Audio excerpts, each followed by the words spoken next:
Hello dear students, myself Dhirendra Pandey from Gorakhpur Uttar Pradesh. और आज के क्लास में हम लोग डिस्कस करेंगे एडवांस के प्रॉब्लम्स एक्सरसाइज 1।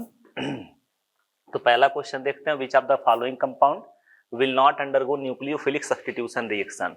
ठीक है, हम लोगों ने इसको पढ़ रखा है पहले भी। इसका जो लोन पेयर है वो रेजोनेंस स्टेबलाइज है रिंग के साथ, और रिंग के साथ रेजोनेंस स्टेबलाइज है, तो उसकी वजह से क्या होगा, उसकी वजह से यहाँ पे डबल बॉन्ड करेक्टर आ जाएगा, और इस डबल बॉन्ड करेक्टर की वजह से ये बॉन्ड ब्रेकिंग आसानी से नहीं होगी। पहला रीजन। दूसरा, कोई भी न्यूक्लियोफाइल आएगा तो जो रिंग का इलेक्ट्रॉन क्लाउड है वो क्या करेगा, उसको रिपल करेगा, तो न्यूक्लियोफाइल का अप्रोच यहाँ पे आसानी से नहीं होगा।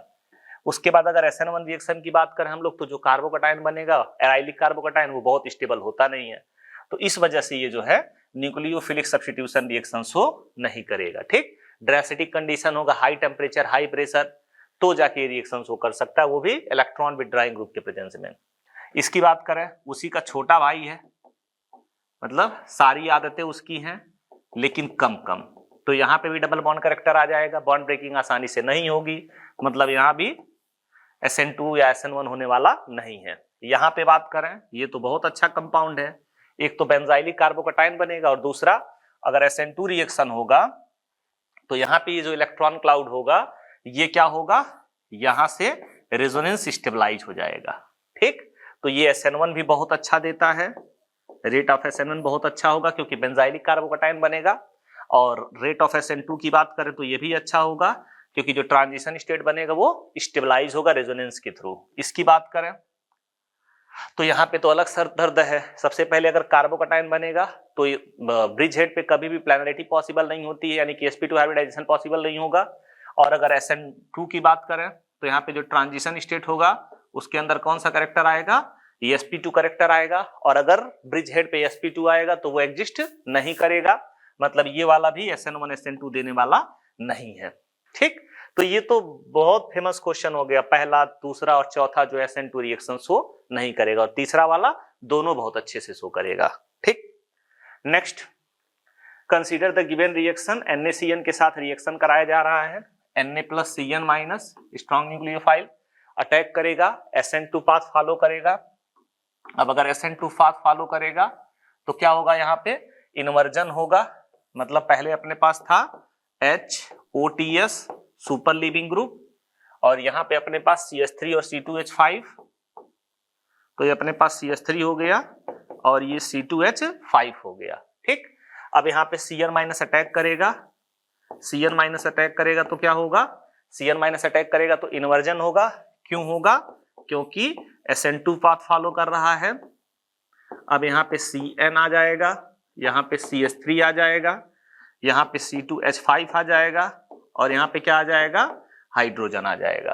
ठीक, अब यहाँ पे अगर चेक करें तो सबसे पहले यहाँ भी कार्बन है, यहाँ भी कार्बन, इसके बगल में देखेंगे तो नाइट्रोजन नाइट्रोजन नाइट्रोजन है, मतलब ये टॉप प्रायोरिटी का ग्रुप है। दूसरे नंबर पे कौन आएगा, C2H5, तीसरे नंबर पे कौन आएगा, कार्बन, चौथे नंबर पे हाइड्रोजन। अब ये साइकिल बनाते हैं तो क्या होगा, ये एंटी क्लॉकवाइज होगा, और अगर हमारे पास जो लीस्ट प्रायोरिटी ग्रुप है वो हॉरिजॉन्टल लाइन पे है तो क्या होगा, अगर ये S आ रहा है तो होगा क्या, वो R हो जाएगा। ठीक, तो पढ़ते हैं अब एक एक करके। Product formation take place due to the breaking of OTS, ऐसा थोड़ी ना हो रहा है, यहाँ पे कार्बन है, यहाँ पे ऑक्सीजन है, तो ब्रेकिंग किसका हो रहा है, कार्बन ऑक्सीजन बॉन्ड का हो रहा है। ठीक, तो ये स्टेटमेंट क्या होगा, ये स्टेटमेंट इनकरेक्ट होगा। द रिएक्शन इज SN2, सही बात है, SN2 पाथ फॉलो कर रहा है। तीसरा, द रिएक्शन इज SN1, गजब हाल है, ये गलत बात है। Configuration of product is R, ये भी क्या है, ट्रू है। ठीक, अच्छा, ये हमेशा जरूरी नहीं है कि अगर ये S है तो वो R ही हो जाएगा, है ना, इस केस में तो ठीक है। इन्वर्जन के साथ हमेशा ये जरूरी नहीं है कि कॉन्फ़िगरेशन इस तरह से पलट जाए कि R का S हो जाए, S का R हो जाए। बहरहाल आगे बढ़ते हैं हम लोग। Rate of SN2 will be negligible in, SN2 की बात कर रहा है, फिर से यार वही पुराना क्वेश्चन, इसके पास डबल बॉन्ड करेक्टर आएगा तो ना तो ये SN1 देगा और ना ही ये SN2 देगा, तो नेग्लिजिबल रेट होगा। ब्रिज हेड है, सेम एक्सप्लेनेशन, ट्रांजिशन स्टेट में sp2 करेक्टर आएगा ब्रिज हेड पे, तो वो भी फिजिबल नहीं होगा। यहाँ पे अगर हम लोग बात करेंगे तो यहाँ पे भी सेम चीज होगी। ठीक है, तो SN2 किसमें किसमें नहीं होगा, पहले में नहीं होगा, दूसरे में नहीं होगा और तीसरे में नहीं होगा, चौथे वाले में अच्छे से होगा। एलाइलिक पोजीशन रेजोनेंस स्टेबलाइजेशन होगा वहां पे। Which are possible products in the following, major product की बात नहीं कर रहा है, मॉइस्ट Ag2O की बात कर रहा है, मतलब Ag+OH- की बात हो रही है। और हमने पहले भी पढ़ रखा है कि जो ल्यूविस एसिड्स होते हैं वो क्या करते हैं, वो SN1 रिएक्शन को प्रमोट करते हैं। तो वो Ag+Cl- निकल जाएगा, तो यहां पे अपने पास कुछ इस तरह से कार्बोकैटायन बनेगा CH3 CH2+। अब ये तो बहुत अच्छा स्टेबिलिटी वाला नहीं है, मतलब यहां से अगर OH- का हम लोग अटैक कराएंगे तो क्या होगा, फिर यहां से CH2OH बन जाएगा, माइनर प्रोडक्ट होगा, और यहां से CH2OH बन जाएगा। हालांकि ये भी एक पॉसिबल प्रोडक्ट है, तो ये बन गया। लेकिन हमको पता है, कल की क्लास में हम लोगों ने, मतलब पिछले लेक्चर में हम लोगों ने पढ़ा था कि कभी भी अगर 4 मेंबर रिंग के एडजेसेंट पोजीशन पे और 5 मेंबर के रिंग के एडजेसेंट पोजीशन पे, मतलब क्या कह रहे हैं, ऐसा कुछ अगर कंडीशन आपको दिख जाए, ये 4 मेंबर की रिंग के एडजेसेंट पोजीशन पे पॉजिटिव चार्ज और 5 मेंबर के रिंग पे एडजेसेंट पोजीशन पे पॉजिटिव चार्ज आता है, तो यहां पे कौन सा केस होगा, रिंग एक्सपेंशन का केस होगा। और जो ये रिंग स्ट्रेन आ रहा है ये क्या होगा, थोड़ा कम होगा, जिस वजह से स्टेबिलिटी क्या होगी, बढ़ जाए। तो कुछ इस तरह का कंडीशन हम लोगों को मिलेगा, और ये क्या कहलाता है, ये कहलाता है रिंग एक्सपेंशन। ठीक, तो ये बात आपको हमेशा दिखनी चाहिए। और अब यहां पे अगर देखेंगे तो ये 4 मेंबर की रिंग, उसके एडजेसेंट पोजीशन पे पॉजिटिव चार्ज है, तो ये वाला बॉन्ड क्या होगा, यहाँ पे ब्रेक हो जाएगा, यहाँ माइनस यहाँ प्लस। तो नंबरिंग कर देते हैं, 1 2 3 4 5, 5 वाला किससे कनेक्ट हो गया, 1 से, तो 1 2 3 4 और 5। जो पॉजिटिव चार्ज है वो किस पोजीशन पे चला गया, दूसरे वाले पोजीशन पे, और दूसरे पोजीशन पे क्या लगा हुआ है, मिथाइल लगा हुआ है, स्टेबल कार्बोकैटायन का फॉर्मेशन हो रहा है। अब अगर OH- का हम लोग अटैक कराएंगे तो क्या होगा, ये यहां पे आके जुड़ेगा और OH लग जाएगा। ठीक, तो ये कुछ इस तरह के प्रोडक्ट का फॉर्मेशन करेगा, है ना। तो कितने पॉसिबल प्रोडक्ट है, 2 पॉसिबल प्रोडक्ट हो गए। Next, on moving 1 degree to 3 degree alkyl halide, rate of E2 increases while rate of SN2 decreases। सही बात है, अगर E2 का हम लोग ऑर्डर देखेंगे तो ऑर्डर क्या होता है, 3 डिग्री 2 डिग्री 1 डिग्री, और अगर SN2 का ऑर्डर देखेंगे तो वो क्या होता है, 1 डिग्री 2 डिग्री और 3 डिग्री से कोई उम्मीद नहीं होगी। तो पहला स्टेटमेंट करेक्ट है, E2 reaction give elemental effect with respect to halogen, ये भी सही बात है। अगर अपने पास बात करें हम लोग CH3 CH CH2, ये X है और ये H है, जब E2 मैकेनिज्म फॉलो होता है तो ये वाला बॉन्ड क्या होता है, ब्रेक होता है, ये वाला बॉन्ड भी ब्रेक होता है और ये वाला बॉन्ड फॉर्म होता है। तो ये बॉन्ड ब्रेकिंग हो गया, ये बॉन्ड फॉर्मेशन हो गया, ये बॉन्ड ब्रेकिंग हो गया। तो अब ध्यान देने वाली बात क्या है, ट्रांजिशन स्टेट में ही जो कार्बन हेलोजन बॉन्ड है उसकी ब्रेकिंग हो रही है, और अगर ट्रांजिशन स्टेट में कार्बन हेलोजन बॉन्ड की ब्रेकिंग हो रही है तो यहां पे हेलोजन का एलिमेंटल इफेक्ट वर्क करेगा, यानी कि जो बॉन्ड आसानी से ब्रेक होगा उसका रेट ऑफ रिएक्शन क्या होगा, ज्यादा होगा। ठीक है, लेकिन ये इस बात को एक्सप्लेन नहीं करता है कि E2 और SN2 का ऑर्डर ये होगा। ठीक, ये इस बात को एक्सप्लेन नहीं करता, मतलब पहला स्टेटमेंट भी करेक्ट है, दूसरा स्टेटमेंट भी करेक्ट है। और अगर ऐसे कहा जाए, on moving 1 degree to 3 degree alkyl halide, rate of E2 increases while rate of SN2 decreases due to, तो क्या ये बात सही है कि इसी की वजह से होता है? नहीं, वो सबस्ट्रेट का नेचर है। तो पहला स्टेटमेंट भी ट्रू है, दूसरा स्टेटमेंट भी ट्रू है, लेकिन वो उसका करेक्ट एक्सप्लेनेशन नहीं है। तो नॉट द करेक्ट एक्सप्लेनेशन ये होगा। करेक्ट एक्सप्लेनेशन, यहां पे एल्कीन करेक्टर डोमिनेटिंग होता है और यहां पे क्या होता है, हिंड्रेंस का फैक्टर डोमिनेटिंग होता है, जिस वजह से ये ऑर्डर आता है। ठीक, next question, CH3 CH2O CH3 PCl5, फिर से वही बात, CH3 CH2O CH3, हमने बताया था ये फास्फोरस है, फास्फोरस को क्या चाहिए, फास्फोरस को चाहिए ऑक्सीजन। अब ये इस तरह से हो गया। फास्फोरस को क्या चाहिए? ऑक्सीजन। तो फास्फोरस ने तो ऑक्सीजन मांग लिया, बात तो मतलब बराबरी की होगी ना। अब ये दोनों कार्बन कंपनसेशन मांगेंगे कि भाई हमको भी कुछ दो, हमारा ऑक्सीजन छीन के लेके गए। तो ये फास्फोरस क्या कहेगा? तुम क्लोरीन ले जाओ, है ना। तो यहां से क्या हो जाएगा? CH3 CH2 Cl plus CH3 Cl, और यहां से क्या बन जाएगा? PoCl3। एक्सरसाइज 1 में हमने 2-3 बार इसका मैकेनिज्म डिस्कस किया था। मैकेनिज्म का जो की पॉइंट होता है वो क्या होता है? वो होता है कि ये अपने पास लिविस बेस की तरह काम करेगा। PCl5 के पास वैकेंट ऑर्बिटल है, इस वजह से ये लिविस एसिड की तरह काम करेगा। इनके बीच में लिविस एसिड बेस इंटरेक्शन होगा, ROR प्लस होगा, ये PCl5 माइनस हो जाएगा। तो यहां से एक बॉन्ड हम लोगों का ब्रेक होगा, और जब एक बॉन्ड ब्रेक होगा तो ये यहां पे अटैक करेगा, और फिर यहां से अटैक करेगा तो ये वाला बॉन्ड इसके साथ ब्रेक हो जाएगा। तो यहां से बन जाएगा RCl प्लस RO PCl4 हो जाएगा। फिर फर्दर ये अपना लोन पेयर यहां पे डोनेट करेगा, जिसकी वजह से यहां पे फिर से पॉजिटिव चार्ज आएगा और यहां पे नेगेटिव चार्ज आएगा, और यहां पे एक जो Cl वो अगेन ब्रेक होगा, इस Cl के पास आएगा तो RCl बन जाएगा, और फाइनली ये ऑक्सीजन किसके साथ चला जाएगा? PO के साथ चला जाएगा, है ना। तो बेसिक सा मैकेनिज्म है, बहुत टफ नहीं है।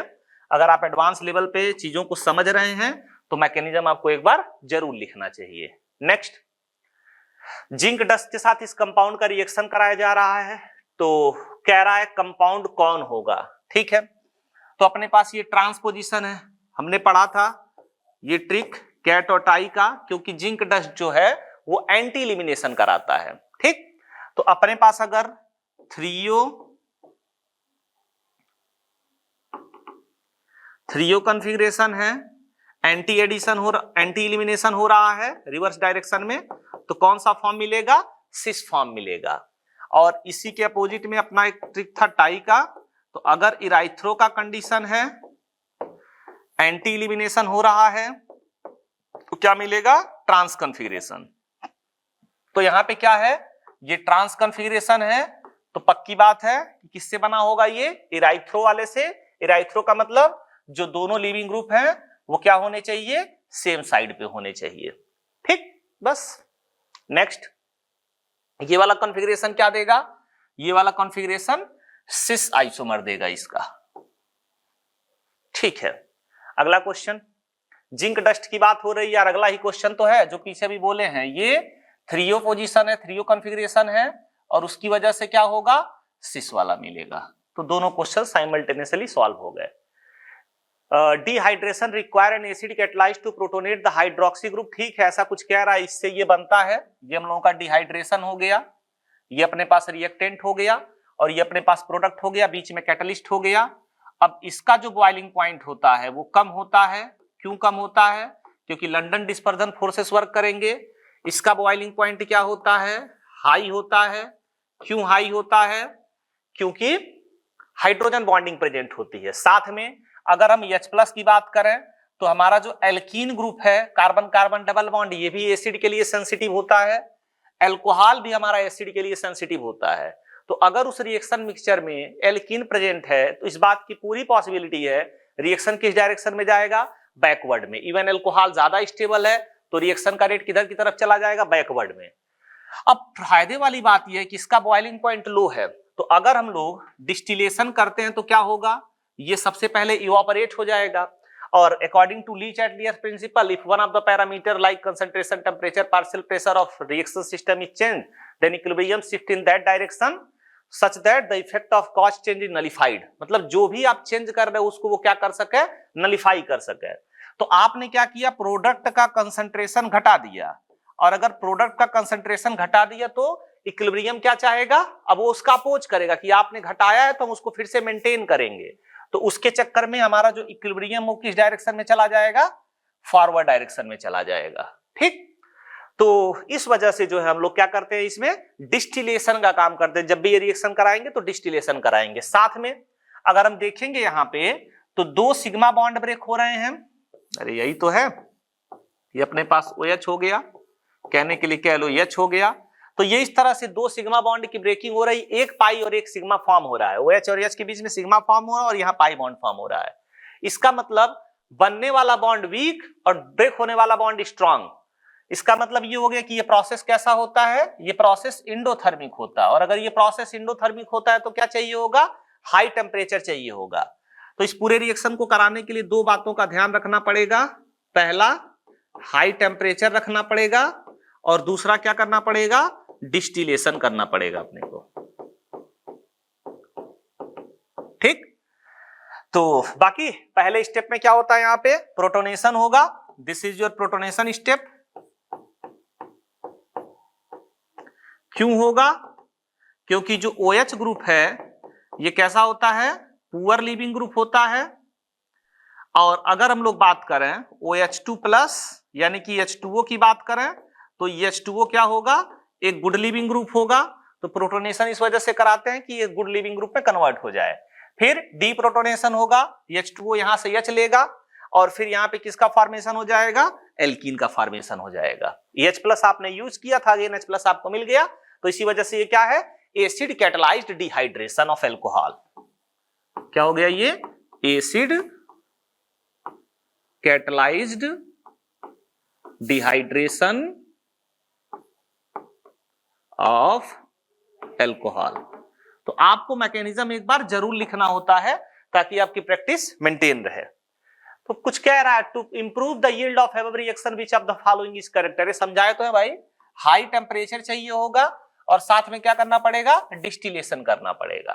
ठीक, नेक्स्ट मेजर प्रोडक्ट की बात कर रहा है, तो सबसे पहले डिहाइड्रेशन ऑफ एल्कोहल की बात हो रही है। तो डिहाइड्रेशन में क्या होगा, प्रोटोनेशन होगा, प्रोटोनेशन होगा तो H2 प्लस आएगा, ये बॉन्ड ब्रेक होगा। जीवन में सबको तरक्की चाहिए, तो कार्बोकटायन को भी क्या चाहिए, तरक्की चाहिए। तो तरक्की के लिए क्या करेगा, ये एक सीढ़ी और आगे बढ़ेगा, 1 to हाइड्राइड शिफ्ट होगा, जिससे ये क्या हो जाएगा, 2 डिग्री से 3 डिग्री कार्बोकटायन बन जाएगा। और अगेन एल्कीन का फॉर्मेशन होगा, तो मोर सब्स्टिट्यूटेड एल्कीन यहां से फॉर्म हो जाएगा। ठीक, तो क्या कह रहा है क्वेश्चन में, total number of alpha hydrogen. तो यहां पे कितने अल्फा हाइड्रोजन हो गए, 3, यहां पे भी 3 और यहां पे भी 3, तो पहले वाले में 9 अल्फा हाइड्रोजन हो गए अपने पास। दूसरे की अगर बात करते हैं तो दूसरे वाले में प्रोटोनेशन होगा, फिर डिहाइड्रेशन होगा, इसका प्रोटोनेशन हुआ, अब H2O प्लस निकलेगा, तो यहां पे कार्बोकटायन का फॉर्मेशन होगा, फिर से इसको भी जीवन में आगे बढ़ना है, तो ये इससे कहेगा आप आइए यहां और हमको भी होना है स्टेबल, है ना, तो स्टेबल होना है तो अच्छी बात है। अब यहां से क्या होगा, डीप्रोटोनेशन होगा, हाइड्रोजन निकलेगा, यहां से हाइड्रोजन निकलेगा तो डबल बॉन्ड का फॉर्मेशन होगा, 3 3 6 2 8 2 10 अल्फा हाइड्रोजन। नेक्स्ट तीसरा वाला, यहां पे इसका प्रोटोनेशन होगा, प्रोटोनेशन होगा तो OH2 प्लस बनेगा, एक गुड लिविंग ग्रुप में कन्वर्ट हो जाएगा, गुड लिविंग ग्रुप में कन्वर्ट होगा, वो भी हाईली स्टेबल 3 डिग्री कार्बोकटायन, यहां से हाइड्रोजन निकलेगा, जिससे मोर सब्स्टिट्यूटेड क्या बनेगा, एल्कीन बनेगा। अब 3 3 6 2 8 2 10, तो कितने अल्फा हाइड्रोजन हो गए, 10 अल्फा हाइड्रोजन हो गए। तो 10 इसके पास, 10 इसके पास, 9 इसके पास, टोटल कितने हो गए, 29 अल्फा हाइड्रोजन अपने प्रोडक्ट में फॉर्म होंगे। ठीक, next, which alcohol is most reactive towards dehydration of alcohol in acid catalyzed reaction। तो यहां पे बेंजाइलिक कार्बोकटायन का फॉर्मेशन होगा इसके ब्रेकिंग से, यहां पे नॉर्मल 2 डिग्री कार्बोकटायन का फॉर्मेशन होगा इसकी ब्रेकिंग से, फिर वो रीअरेंज होगा, तो डायरेक्ट रीअरेंज से ड्राइविंग फोर्स वो होता है रीअरेंजमेंट, रिएक्शन को आगे कहीं ना कहीं बढ़ाता है। लेकिन अगर डायरेक्ट आपका कोई कार्बोकटायन बन रहा है तो वो रिएक्शन ज्यादा फास्ट होती है।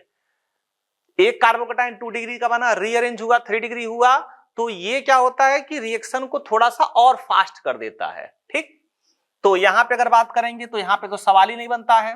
यहां पे बात करेंगे कार्बोकटायन बनेगा प्रोटोनेशन से, रीअरेंज होगा तो यहां कार्बोकटायन बनेगा। हमने क्या कहा, अगर डायरेक्ट कार्बोकटायन बन रहा उसकी स्टेबिलिटी बहुत अच्छी, तो उसका रेट इन कंपैरिजन टू उससे ज्यादा होगा जो रीअरेंज होके आया है। ठीक, तो ये हो गया अपना सबसे ज्यादा रेट वाला।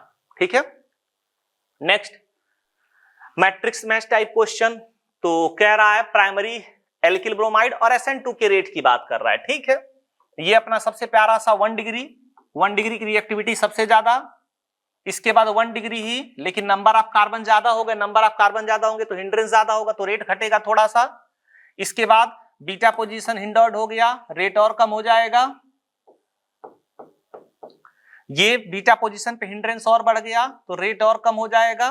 तो सबसे ज्यादा रेट किसका होगा? ए वाले का, दैट इज एस वाला ऑप्शन। उसके बाद किसका होगा? बी वाले का, मतलब आर वाला ऑप्शन। फिर सी वाले का, मतलब क्यू वाला ऑप्शन। और फिर कौन सा ऑप्शन हो जाएगा? पी वाला ऑप्शन। ठीक। Next, alkyl paratoluene sulfonate ethanolysis relatively rate, ठीक है।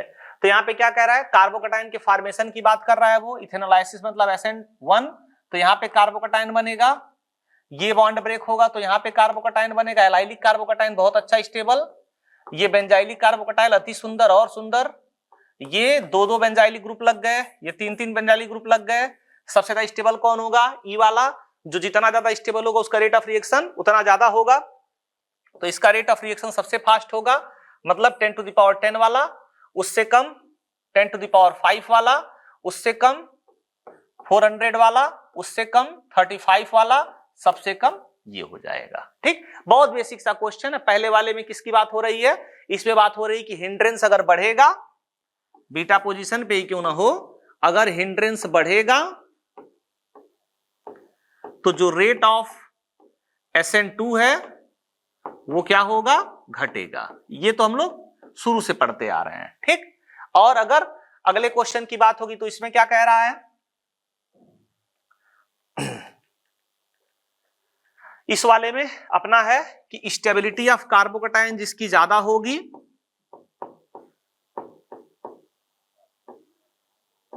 स्टेबिलिटी ऑफ कार्बोकटाइन जिसका ज्यादा होगा, वहां पे ये जो सॉल्वोलाइसिस है, जैसे यहां इथेनोलाइसिस लिखा हुआ है, ऐसे वाटर होता है तो हाइड्रोलाइसिस होता है, मीथेन होता है तो मिथेनोलाइसिस होता है, अमोनिया होता है तो अमोनोलाइसिस होता है। मतलब वहां पे सॉल्वेंट उस बॉन्ड को ब्रेक करता है, कार्बोकटाइन को फॉर्म करता है, फिर वही अटैक कर जाता है। तो यहाँ पे स्टेबिलिटी ऑफ कार्बोकटाइन जितना ज्यादा होगा, जो हम लोगों का रेट ऑफ SN1 रिएक्शन है वो क्या होगा? उतना ही ज्यादा होगा। बस ये दोनों क्वेश्चन यही कहना चाह रहे हैं कि आपको ये रिवाइज करा दिया जाए। सबस्ट्रेट है, E2 एलिमिनेशन है, SN2 है, ठीक है। अगर हम लोग E2 की बात करेंगे तो E2 के लिए ऑर्डर क्या होता है? 3 डिग्री, 2 डिग्री, 1 डिग्री। और SN2 की अगर बात करेंगे तो ऑर्डर क्या होगा? 1 डिग्री, 2 डिग्री, 3 डिग्री। ठीक, अब CH3CH2Br E2 की बात करें तो सबसे कम रिएक्टिविटी किसकी होगी? इसी की, मतलब ये P वाले के पास जाएगा, ये Q वाले के साथ जाएगा, ये R वाले के साथ जाएगा। SN2 के मुकाबले अगर हम लोग बात करेंगे तो SN2 में रेट किसका सबसे अच्छा होगा? पहले वाले का, यानी कि Y वाले के साथ जाएगा, फिर X वाले के साथ जाएगा। 3 डिग्री से आप SN2 की उम्मीद नहीं कर सकते हैं, और डेटा भी कह रहा है कि सच में नहीं कर सकते हैं, है ना। तो सेम फिर से पहला दूसरा क्वेश्चन रिवाइज करा दिया गया इसी से। Next, relative rate of reaction की बात हो रही है, ठीक है। क्या कहना चाह रहा है? बात तो SN2 की है वैसे, और हमको पता है SN2 हो या SN1 हो, बॉन्ड का ब्रेकिंग तो होना ही है। और अगर बॉन्ड की ब्रेकिंग होगी तो लीविंग ग्रुप एबिलिटी जितनी अच्छी होगी,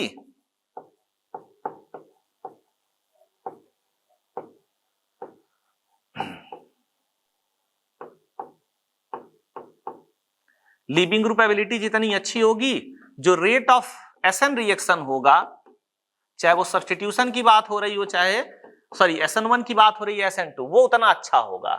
तो अगर लीविंग ग्रुप एबिलिटी की बात करते हैं तो सबसे अच्छी लीविंग ग्रुप एबिलिटी कितनी किसकी है? I minus, Br minus, Cl minus, F minus, क्योंकि negative charge larger size atom पे होगा तो उसकी स्टेबिलिटी ज्यादा होगी। तो इस हिसाब से अगर हम लोग बात करेंगे तो सबसे अच्छा रेट किसका होगा? ए वाले का, मतलब इसका आंसर होगा S, फिर होगा दूसरे वाले का उससे कम, फिर तीसरे वाले का उससे भी कम, और चौथे वाले का सबसे कम।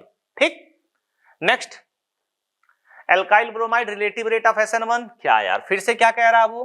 कार्बोकटाइन की स्टेबिलिटी की बात कर रहा है, मतलब CH3 C CH3 CH3 plus यहां पे CH3 CH CH3 प्लस, और यहाँ पे क्या ही उम्मीद करें इससे हम SN1 का।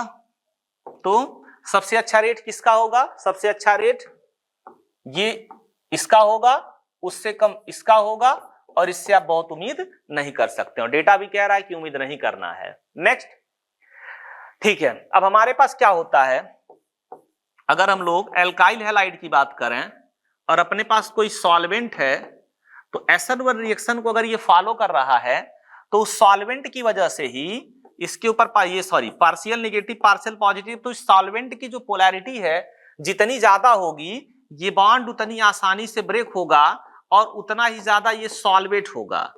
अब इसका सॉल्वेशन जितना ज्यादा होगा वो आयन पेयर जो हैं, जो कोर मैकेनिज्म इसका बोला जाता है, इस तरह से ये जो आयन पेयर बनेंगे वो स्टेबल होंगे। तो मोर द सॉल्वेशन, जितना ज्यादा सॉल्वेशन होगा more the stability of ion pair.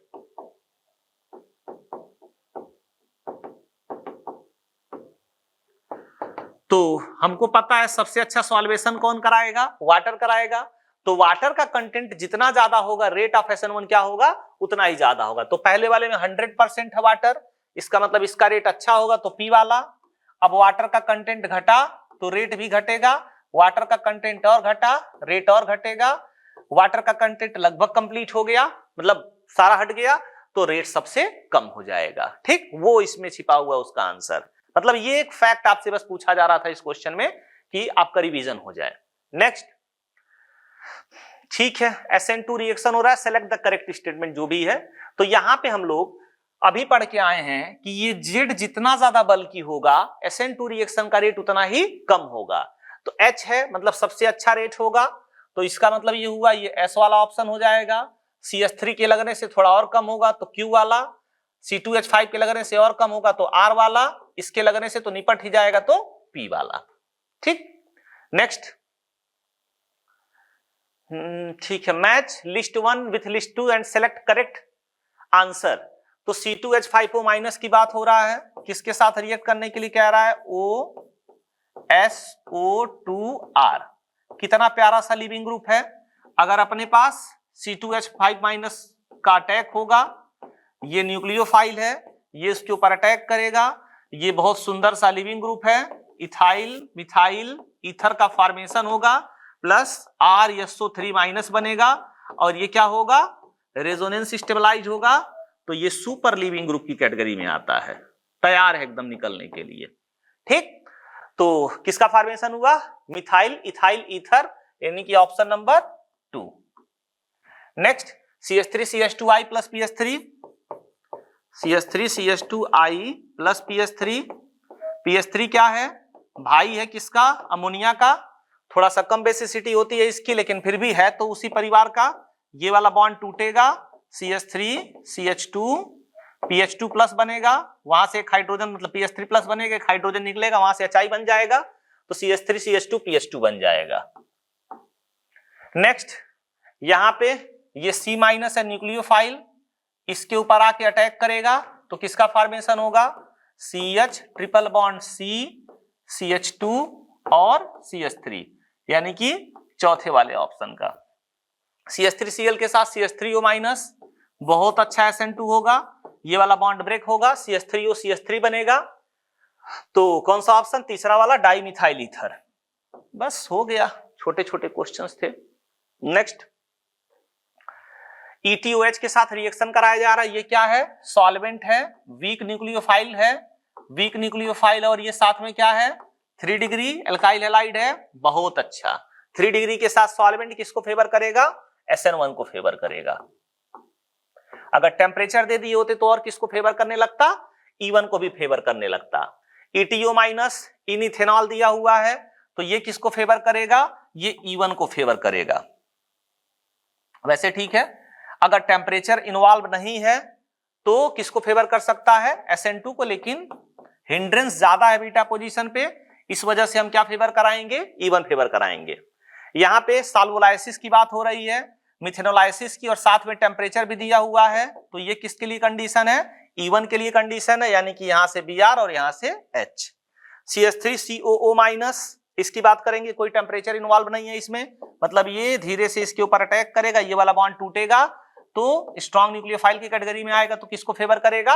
SN2 को फेवर करेगा। मतलब ये क्वेश्चन बस इस बात का है कि सबस्ट्रेट को देखते हुए रिएक्शन कंडीशन को ध्यान में रख के हम लोग SN1, SN2, E1 और E2 को कैसे कंपेयर करते हैं। Next, the SN2 reaction where nucleophile, ठीक है, rate determining step to give the product rate of this reaction increases with concentration as well as nucleophilicity of the nucleophile match the column first with column second for the reaction. ठीक है, nucleophile की बात कर रहा है, dimethyl formamide,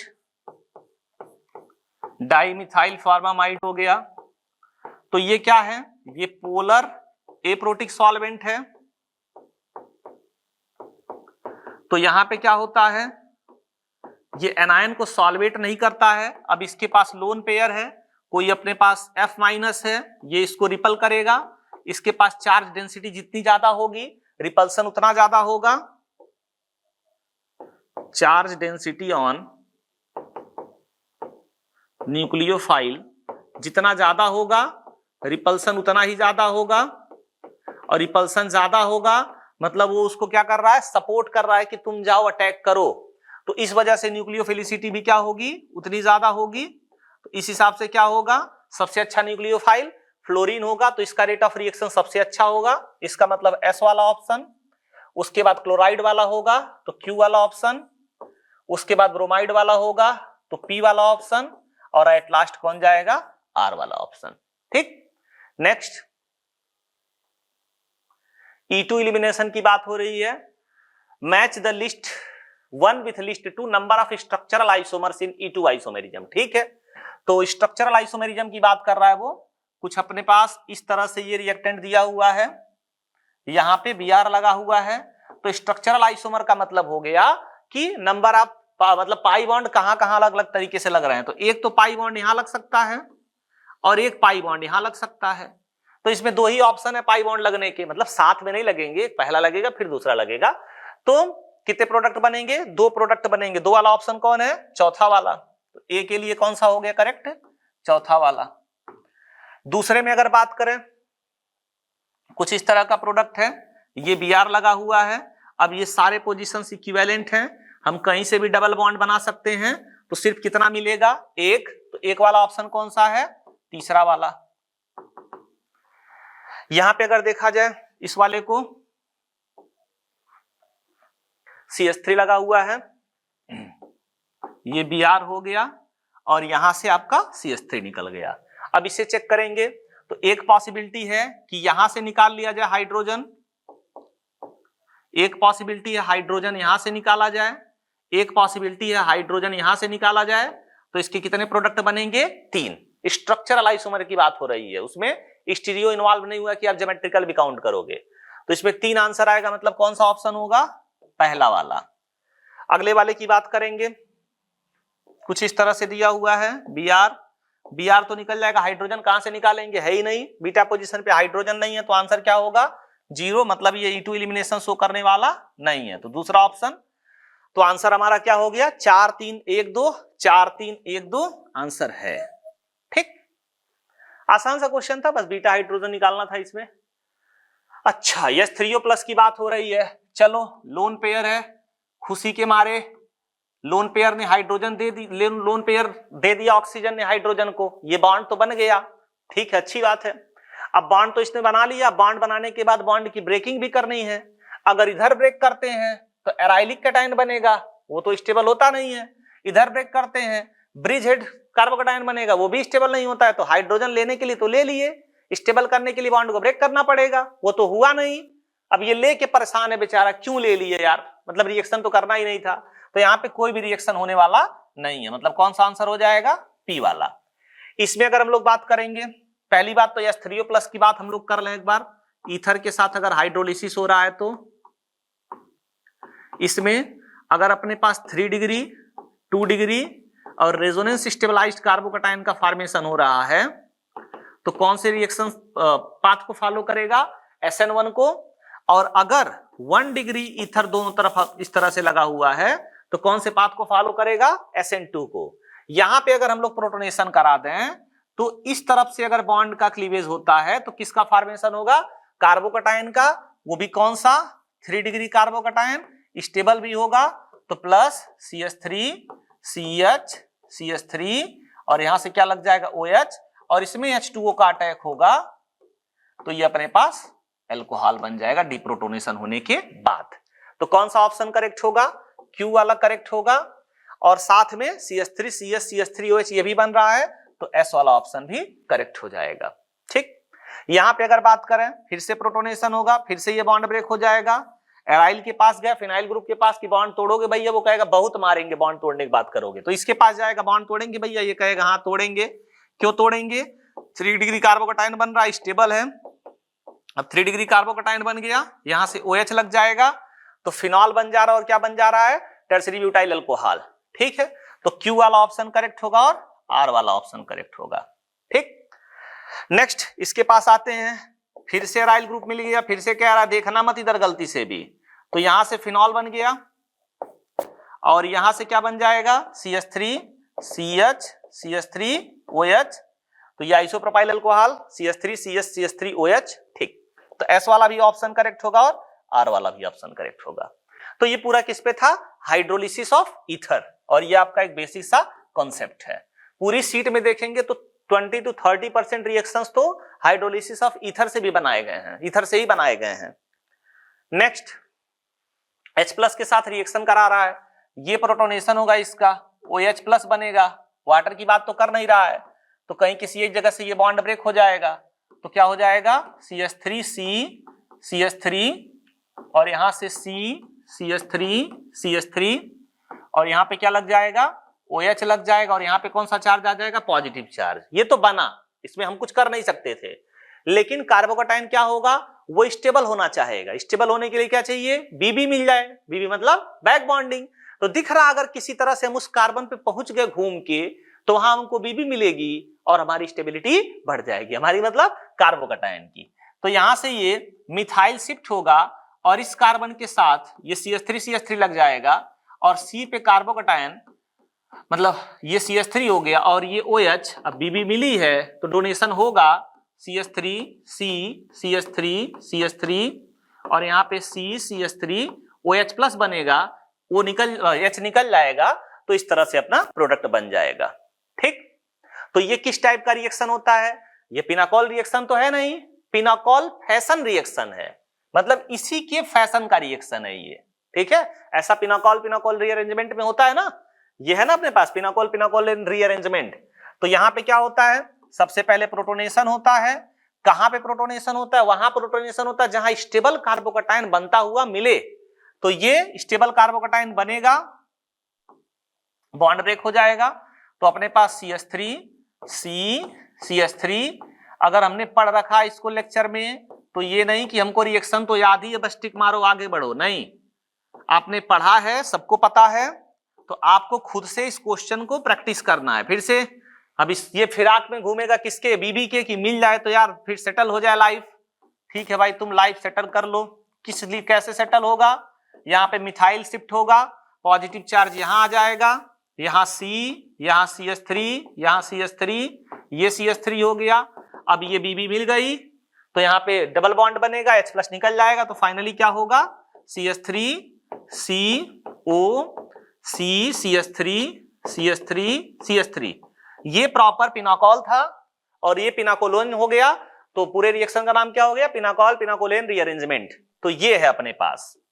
ठीक है, अब इसी के जैसा रिएक्शन दिख रहा था, तो ऊपर वाला पिनाकोल फैशन रिएक्शन कहलाएगा। ठीक, तीसरे वाले में NaNO2+ HCl के साथ अगर NH2 दिख जाए तो यहाँ पे क्या बन जाता है, N2+ बन जाता है, और अगर N2+ बन जाएगा तो N2+ गुड लिविंग मतलब सुपर ऑल इंडिया रैंक 1 वाला है ना, वो लिविंग ग्रुप है, तो ये यहां से निकल जाएगा और यहाँ पे कार्बोकटायन का फॉर्मेशन होगा। ठीक, मतलब डाइएजोटाइजेशन कुछ इस तरह से होता है ना, रिंग के साथ NH2 लगा हो, NaNO2+ HCl लिखा हो, तो ये क्या बन जाता है, N2+ बन जाता है और ये आसानी से ब्रेक हो जाता है। ठीक, क्यों ब्रेक हो जाता है, क्योंकि N2 शानदार लिविंग ग्रुप है, तो इस पोजीशन पे कार्बन पे पॉजिटिव चार्ज आ जाएगा, तो पहला स्टेप तो डाइएजोटाइजेशन हो गया, CH3 पॉजिटिव चार्ज। अब इसके बाद देखोगे सेम स्टेप यही वाला फॉलो होगा, ये बन गया ना, पहला स्टेप डिफरेंट था तो पहले स्टेप में डाइएजोटाइजेशन हुआ, बाकी पिनोक्लिक रिएक्शन ही था तो पिनोक्लिक डाइएजोटाइजेशन रिएक्शन हो गया। ये नेक्स्ट वाले में ये लोन पेयर है, TSCl की बात करें अगर हम लोग, ये मिथाइल लग गया, SO2Cl है, ये अपने पास SO2Cl है। अब यहां पे कोई भी न्यूक्लियोफाइल अगर है वो इसके ऊपर अटैक करता है, ये वाला बॉन्ड, पहले ये वाला बॉन्ड ब्रेक होगा, ऑक्सीजन के ऊपर नेगेटिव आएगा, बहुत अच्छा स्टेबिलिटी नहीं मिलेगी, फिर से वो डबल बॉन्ड बनाना चाहेगा तो ये डबल बॉन्ड बनेगा और ये Cl group good leaving group है तो वो निकल जाएगा, तो फाइनली जो न्यूक्लियोफाइल है वो S के साथ जाके कनेक्ट हो जाएगा। तो ये अपने पास ऑक्सीजन न्यूक्लियोफाइल है, सल्फर के साथ कनेक्ट होगा तो यहां क्या लग जाएगा, OTS लग जाएगा ये, ठीक, अच्छी बात है। थोड़ा सा स्पेस ले लेते हैं। आपको ये क्वेश्चंस लिख लिख के प्रैक्टिस करने हैं, सिर्फ पढ़ के आंसर टिक नहीं करना है, नहीं तो कोई फायदा नहीं मिलेगा प्रैक्टिस करने का। तो यहां पे अपने पास ये OH बन जाएगा, अब ये लग जाएगा OTS और ये अच्छा लिविंग ग्रुप है तो यहां से रिमूव हो जाएगा, यहां पे आ जाएगा कौन सा चार्ज, पॉजिटिव चार्ज, और आप देखोगे तो फिर से वही वाली बात, सेम कॉन्फ़िगरेशन इसी टाइप का आ गया। तो यहां पे क्या हुआ है, ये आधा ही पिनोकोल रिएक्शन हुआ है, क्योंकि यहां पे ये सब जो प्रोसीजर OTS के साथ वो पिनोकोल का पार्ट नहीं था, तो इसको कहते हैं सेमी पिनोकोल रिएक्शन, ठीक है। तो ये अच्छा क्वेश्चन था, इसको आप खूब लिख के प्रैक्टिस करिएगा। पूछा जा रहा है बेस्ट लिविंग ग्रुप, I है भाई, I माइनस, तो S वाला हो गया। Best nucleophile in polar protic solvent, polar protic solvent में F माइनस का हाइड्रेशन सबसे ज्यादा होता है, इस वजह से इसकी साइज बहुत बड़ी हो जाती है। I माइनस का हाइड्रेशन कम होता है तो इसकी साइज छोटी रह जाती है, साइज जितना कम होगा अटैक उतना आसानी से होगा, तो जो न्यूक्लियोफिलिसिटी होगी वो I माइनस की अच्छी होगी, किसमें, पोलर प्रोटिक सॉल्वेंट में, तो S वाला हो जाएगा। Best nucleophile in polar aprotic, अभी हमने एक्सप्लेन किया, पोलर एप्रोटिक में सॉल्वेशन नहीं होता है, रिपल्सन होता है, तो चार्ज डेंसिटी जितनी ज्यादा होगी रिपल्सन उतना ज्यादा होगा, मतलब F माइनस वाला अच्छा न्यूक्लियोफाइल होगा तो P वाला हो जाएगा।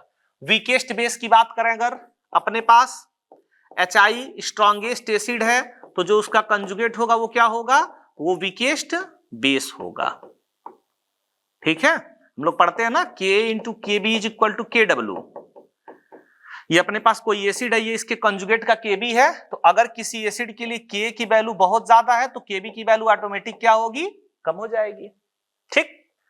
तो जैसे मान लो इसके लिए K की वैल्यू 10 टू द पावर बहुत मतलब 1 2 3 टाइप का कुछ हो गया, 10 ही मान लो या 1 ही मान लो, इस तरह से कुछ डेटा आ गया, तो ये कितना आ जाएगा, 10 टू द पावर -14, है ना, तो बहुत बहुत बहुत बहुत वीकेस्ट बेस होगा फिर वो। तो चलो आगे देखते हैं अब। नेक्स्ट ये भी सॉल्व हो गया। अगला क्वेश्चन ये कह रहा है the rate of the reaction decreases when the concentration of nucleophile is decreased. भाई अगर आप SN1 की बात करोगे तो जो रेट होता है वो डायरेक्टली प्रोपोर्शनल टू किसके होता है, सिर्फ एल्किल हैलाइड के, और SN2 की बात करो तो जो रेट होता है वो एल्किल हैलाइड और न्यूक्लियोफाइल दोनों के कंसंट्रेशन के डायरेक्टली प्रोपोर्शनल होता है। ये आपका SN1 है, ये आपका SN2 है, तो वो कह रहा है the rate of the reaction decreased when the concentration of nucleophile is decreased. भाई न्यूक्लियोफाइल की कंसंट्रेशन से कौन इफेक्ट होगा, SN2 वाला। The rate of the reaction increased when the concentration of RX was increased. Wow, SN1 भी depend करता है, SN2 भी डिपेंड करता है, तो दोनों के ऊपर असर पड़ेगा। The rate increased when the X was changed from chlorine to iodine. भाई लिविंग ग्रुप एबिलिटी दोनों पे डिपेंड करती है, आयोडीन अच्छा होगा तो रेट अच्छा हो जाएगा। The products so skeletal rearrangement, कौन रीअरेंजमेंट शो करता है, SN2 में तो होता नहीं है, किसमें होता है, ये SN1 में होता है। The product show inversion of configuration, किसमें होता है, SN2 में होता है। एक revision, quick revision SN1 SN2 की प्रॉपर्टीज का। The nucleophile changed from methoxide to isopropoxide and the rate decreased. भाई मिथॉक्साइड का साइज छोटा था तो अटैक आसानी से होता था, आइसोप्रोपॉक्साइड की बात करोगे CH3 CH3 O-, तो यहां पे क्या होगा, बल्कि बेस हो गया, मतलब बल्कि न्यूक्लियोफाइल हो गया तो रेट डिक्रीज हो जाएगा, और ये सब होता किसमें है, SN2 में होता है, स्ट्रॉन्ग न्यूक्लियोफाइल होता है उसमें।